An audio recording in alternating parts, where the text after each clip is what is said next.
Hello again, I am Blunty, and joining me is David Collins, sound guy, sound supervisor, and voice of Proxy from Force Unleashed 2. How are you, mate? I'm good, man. How are you? Not so bad. Good, I'm pretty good, actually. It's been great having the tour of the facilities here and checking out everything. Glad you enjoy it. Talking to you guys who played the game. It's awesome. So, likewise.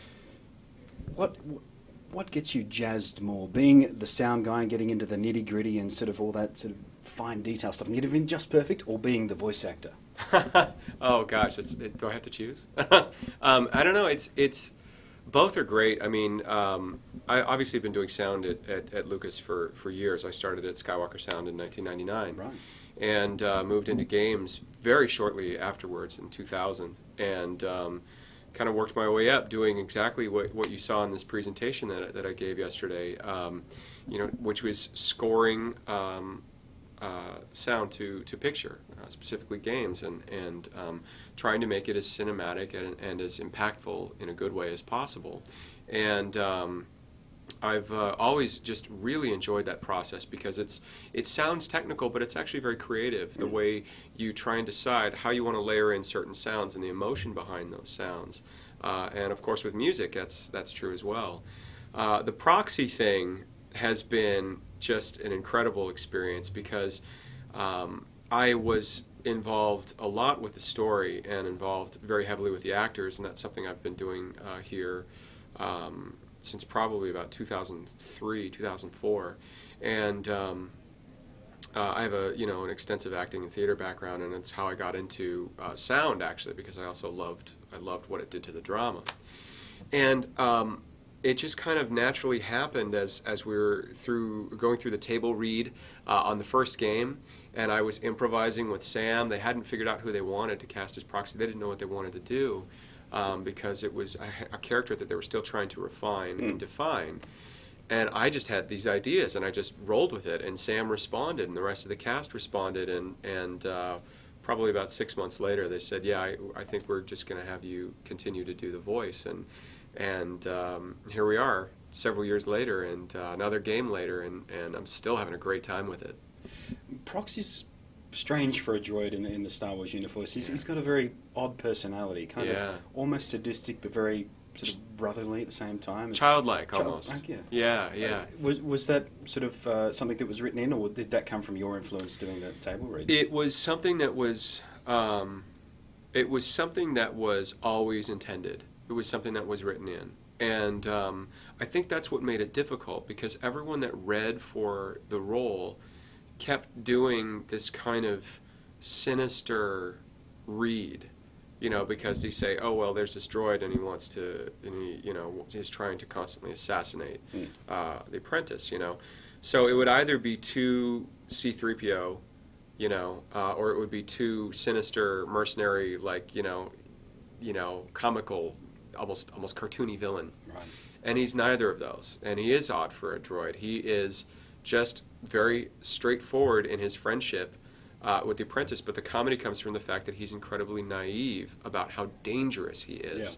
Yeah. One of the things that I've been telling people is that I encourage them when they pick up the game to go through the data bank that's in the game, because it's so well written. Really happy with how it's written. Instead of just saying, oh, there's this character and here's their stats, and having it be very sort of, like reading a role-playing book. Instead, each entry is its own little story, and some of them are actually really funny. And I just love the one for Proxy, and I love some of the other characters as well. But it's a lot of fun, and it really kind of crystallizes what this character is about. He's dangerous. Even now, after the first game, when he went through that accident and the primary programming's been erased and all of that, he still can pick up a lightsaber and fight, and that's what makes him cool in my mind. But he's also like a good friend, he means well and he wants the best for the apprentice, but there's a certain instability there still, So that's what I enjoy about him. I quite enjoyed him. I gravitated towards him because there was something kind of fun about him. Yeah. Now, this game did something quite unusual with the voice acting this time around, or unusual for a game at least, and that is you had group recordings. You weren't just recording voices in isolation. You had multiple actors in the same room at the same time.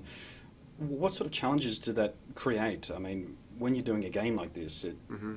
there's a very good reason why most of the time it's recorded separately. Right. So, Right. why did you go that way this time? Well, we decided with this game that what we wanted to do was get everyone back together because that was such a positive experience on the first game. So that we knew we wanted to do first of all. And it did feel like getting the band back together. I mean, it just felt like, we haven't seen each other in a while, and, we all kind of kept in touch. But just had a great time, and there's an energy there when you put an ensemble together and you actually rehearse them. It's very difficult to do with a video game, to speak to your second point. Why don't people do this very often? Well, there's a few reasons for that. One, video games require thousands and thousands and thousands of lines of dialogue. And we did not record thousands and thousands of lines of dialogue together as an ensemble. We tackled the core story together because it's just impractical to do, with all those actors. And there's no reason for it, especially if you're building a library of grunts and groans and Starkiller, you need to go this way. Starkiller, you need to go that way. Starkiller, you need to, there's no point for all the actors to be sitting around waiting to record all those lines. So, game companies don't do that. Yeah. And we didn't do that either on The Force Unleashed. What we did do is we got everyone together for the story. And that makes such a huge difference because we identified the key beats and the key moments very early on and had a theatrical script. And we recorded that theatrical script. With microphones, but also with HD cameras, because we knew that we wanted to get the actors in a room reacting to each other, and wonderful things came out of it. In fact, rewrites came out of it because actors bring a lot to the table in terms of their own input and their own idea, and you just get and there's something valuable too about. Reading these things aloud. Back in the day, people used to say,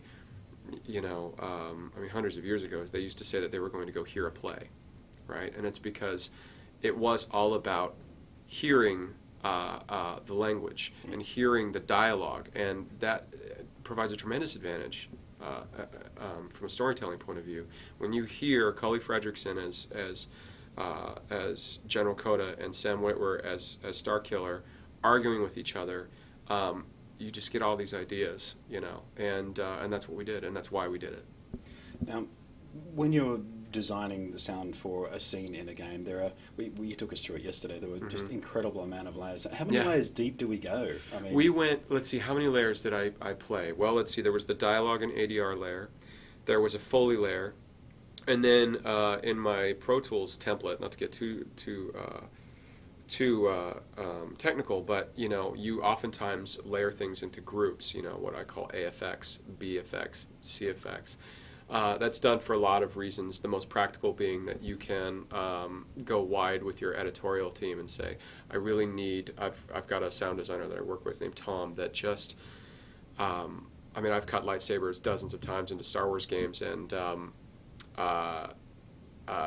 now this guy Tom came on a couple years ago, and boy, he gets how to make lightsabers just zing and how exactly to cut in that right sound at the right moment. So I'll send off an effects group to Tom and say, hey, do your lightsaber magic, because I trust him and I know he's going to do it the way I want to hear it.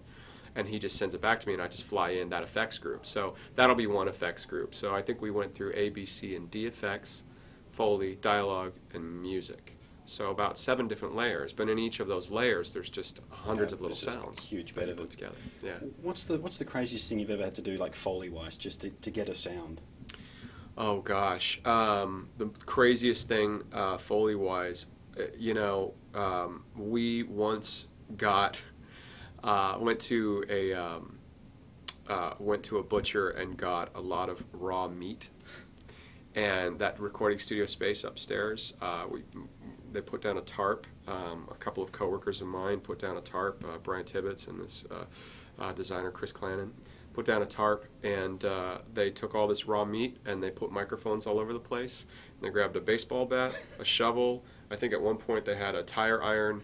They tried a bunch of different blunt objects on this thing, and they did a meat smacking, hitting recording, and violently so. I mean, they were wearing like, you know, protective gear and like, you know, because they wanted to get great impact sounds. We were building an impact library at the time, which we've been using ever since. This was, I think, 2 years ago. I guess you can call it Foley or sound effects recording. It's kind of that strange middle ground. And the other story is that, you know, I use the Foley crew at Skywalker Sound, and they're just so incredibly creative. In fact, sometimes they they work with the lights down for two reasons. One, they can see the screen better, and two, the client or me, I'm sitting there in the control room looking at the picture and judging the sound based on the picture, because you don't want to see the ridiculous way that they're capturing that sound. Them hitting a piece of celery with a toothbrush. Exactly, exactly. Or they've got all this like football armor and a shoe and a belt buckle for the sound of, you know, Starkiller's gear or something like that, you know. Or in Republic Commando, we had these Trandoshan footsteps, and they took a pineapple and sliced it in half, and it gave it the density, but also the sort of slappy wetness, and kind of sounded a little leathery, you know. That kind of stuff is what keeps me fascinated by sound. You know, that the sounds that you're gathering oftentimes in reality have very little to do with what it is that you're using them for in the game or whatever creative project you're working on. Absolutely fascinated with the art of Foley and sound effects ever since I can't even remember what DVD it was. It was on one of the behind the scenes. That was showing all this crazy stuff. Yeah, it was the laser disc. It was Ben Bird on the laser disc, I think in the 80s or early 90s or something like that. When I saw that, I think that's what did it for me. And, you know, and here I am basically trying to live up to you know, that icon's work in Star Wars, but you know, we enjoyed the challenge. Well, thank you very much for a peek inside your world. Yeah, thank you so much. All right. Yeah.